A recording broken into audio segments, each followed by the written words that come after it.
You really cannot make this stuff up. What's going on, you guys? My name's Jay and welcome back to the channel. If you haven't seen my previous video, go back, watch it before you watch this video so you can be more informed and understand both sides of the story that I'm going to present to you guys. So an article has been floating around and this one really caught my eye. Now, articles that are written on LUNC are normally 90% wrong. The wording is wrong. The name of the chain, they're confused between Luna and Luna Classic. So when we see a news article that's very precise, it screams red flags in my ears. What this actually screams is paid article. Someone has paid to have this written and they've been very precise on what information they wanted in this news article. And what it's stating is a top validator flags controversial Terra Luna Classic proposal and the move by some community members to create a sub-DAO in the Terra Classic community has been met with strong criticism.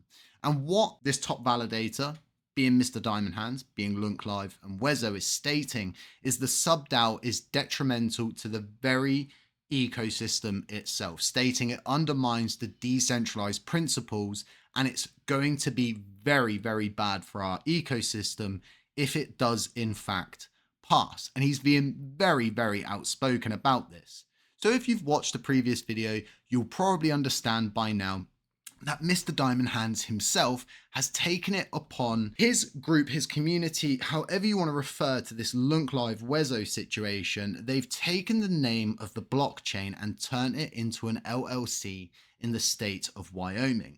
And they're being very outspoken. This is a reply to Charles Hoshkin stating, never chase power, create it. And Mr. Diamond Hands stating, we are creating it with LUNC and Wezo World is now registered in the great state of Wyoming. Yes, but you didn't register it under Wezo, you registered it under the ecosystem's actual name. So what we've actually got here, guys, is two entities attempting to take centralized control over the blockchain.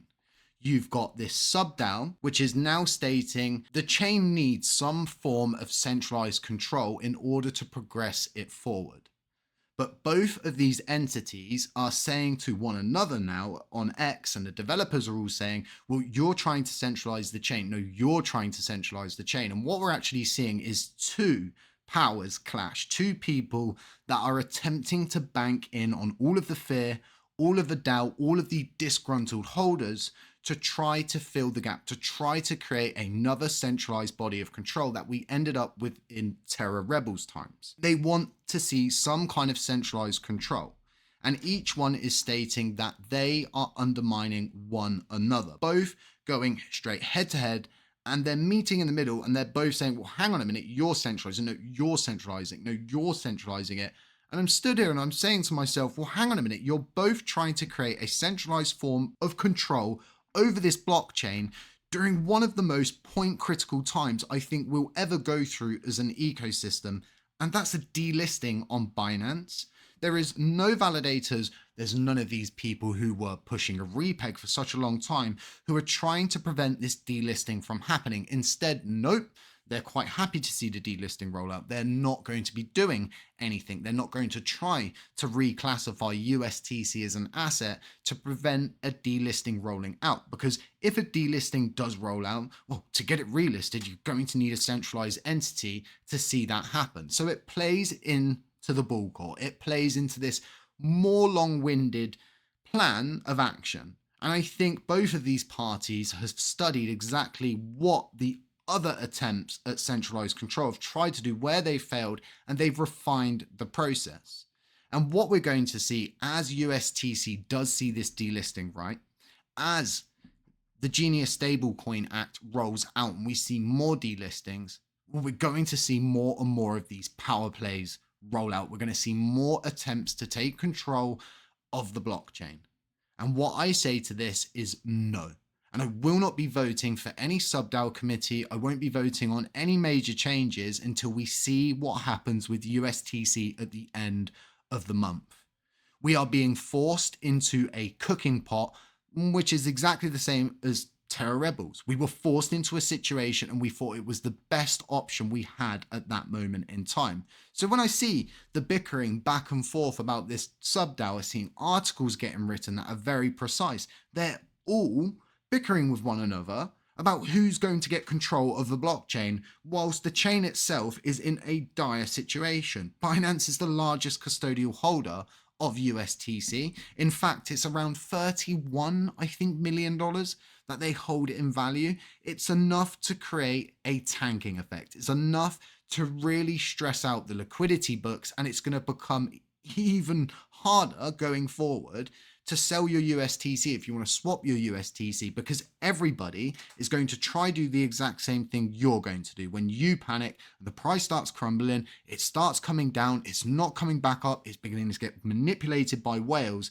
Those order books are going to get thinner and thinner. We're going to be in a situation which isn't good. And everything that I've done up until this point, regardless of people going, oh, he wants to turn USTC into a meme coin, it has to stay as a stable coin. Reclassify it as a croissant, a cracker, do whatever you want, but do something. Don't sit there and say to me, oh, you turn it into a meme coin. You're doing something. Why are you doing something to save USTC? Because that is the only option that we had. It's now the 18th of this month, and we've got less than 4 days to figure out something that's got to go through the governance process of 7 days. And then we've got to act on it.